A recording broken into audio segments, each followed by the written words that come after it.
In the sweet little town of Sprinkleville, where everything is made of candy and cakes, lived a clever cupcake detective. Her name was Coco Crumbs. Now, Coco was just your average cupcake with chocolate chips for eyes, except for when Sprinkleville needed help. Then she became the best cupcake detective around. She had a brain full of riddles and 2 ears that were excellent listeners. And even though her cherry nose sometimes smelled danger and adventure, she always got to the bottom of any mystery that came her way. One morning, after sipping on her hot cocoa and eating a cinnamon roll, Coco went out back to water her petunias. That's when her sidekick rushed up to her. His name was Jiggles, and he was a bright yellow jellybean with legs. "Coco!" he said between pants. "We've got a case." Coco knew it was serious because Jiggles never interrupted her gardening. She wiped her hands on her polka-dotted apron and asked, "What happened?" "All the sprinkles in town," Giggles said, pointing his tiny finger toward the center of town. "They're gone," Coco gasped. She could see the look on Jiggles' face. This wasn't one of his jokes. He looked worried. Coco put her watering can down and said, "Don't worry, Jiggles. We'll get to the bottom of this sprinkle mystery." First, she needed some clues. So she skipped into town. Without their sprinkles, the rainbow roads were gray. The donuts looked dull. The lollipops seemed less tasty. Everything seemed kind of blah without their sprinkles. When Coco reached the bakery, she found the owner covered in flour, looking very blue. "Good morning," Coco said. "Do you know what happened to your sprinkles?" The baker sighed. "I don't know. It's awful. Without sprinkles, we can't sell anything." He sniffed back a tear. Coco felt bad, so she promised to find the culprit behind the sprinkle heist. Then she and Jiggles headed over the Marshmallow Mountains. Their fluffy peaks were usually dotted with colorful sprinkles. Now they looked gray and droopy. Maybe whoever stole the sprinkles did it from here, but there were no footprints in the snow. Suddenly, Jiggles wiggled his nose. "What is that?" he said. Coco sniffed the air. At first, she couldn't smell anything. "Then frostin'," she said. "There were lots of sprinkles in that frostin'." The trail led them down the mountain and across the licorice lake. When they reached the other side, they saw a group of licorice swirls sitting on a log. They were crying. "What's wrong?" Coco asked. "Our picnic lunch," cried one of the swirls. "It was supposed to have sprinkles, but someone took them." Coco thought this was strange.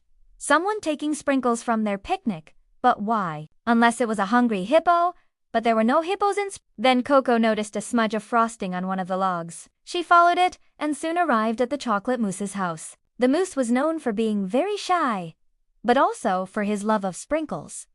Coco knocked on his door. No answer. She knocked again.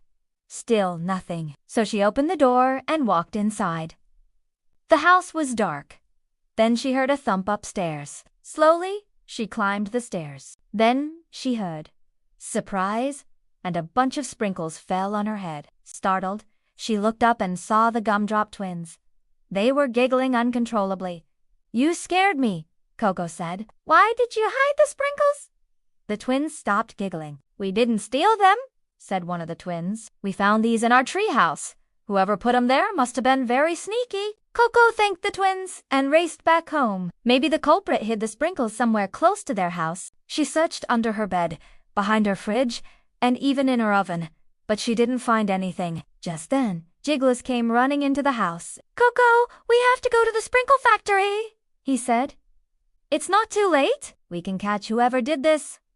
Coco smiled. Of course.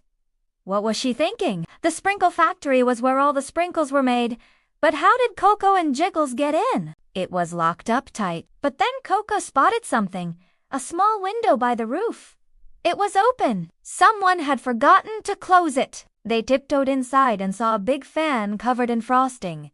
It was still on. Next to it, a note read, "Leave the sprinkles overnight and we'll give them a sprinkle makeover." Coco suddenly understood. Whoever wrote this note wasn't a sprinkle thief, but a sprinkle superhero. They were trying to make more sprinkles for everyone in Sprinkleville. But why leave the fan on overnight? Coco thought hard. The windows were open, meaning the sprinkles could fly away. And sure enough, when she turned off the fan, she saw thousands of sprinkles floating around the factory. They weren't stolen. They were blown away. She and Jiggles put on their coats and ran outside.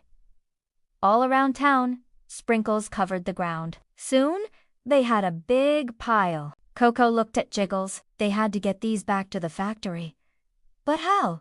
Suddenly, Coco had an idea. She called all the townspeople to help. Together, they used giant spoons to collect the sprinkles. As the sun rose, they returned the sprinkles to the sprinkle factory. Soon, all the roads were colorful again. The donuts looked yummy.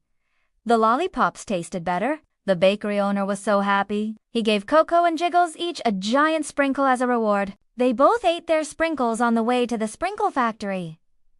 "Good job today, Jiggles," Coco said. "You were a great detective." "And you," Jiggles replied. "You were a great leader." Coco smiled. Solving mysteries was fun, but solving them together was even better. And that's when the two detectives heard a familiar giggle. The Gumdrop twins peeked out from behind a lollipop. "Do you want to help us test the sprinkles?" they asked. Coco and Jiggles exchanged a glance.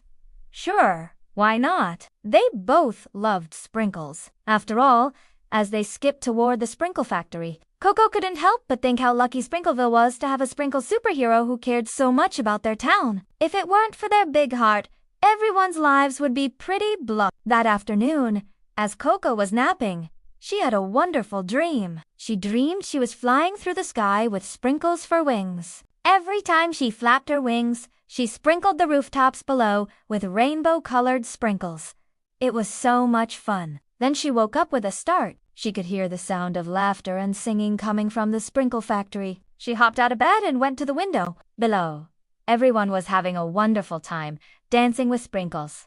Some of the sprinkles were even glowing. Coco and Jiggles quickly got dressed and ran downstairs. They joined the party, laughing and playing until it was time for bed. When Coco was tucked in, she knew she had the best friend and sidekick a cupcake could ask for. She yawned and closed her eyes. Before she drifted off to sleep, she remembered what the sprinkle superhero had written. She whispered to herself, "Leave the sprinkles overnight, and we'll give them a sprinkle makeover." Well, they didn't have to leave the sprinkles overnight. Maybe she could convince everyone to let her sprinkle their houses while they slept.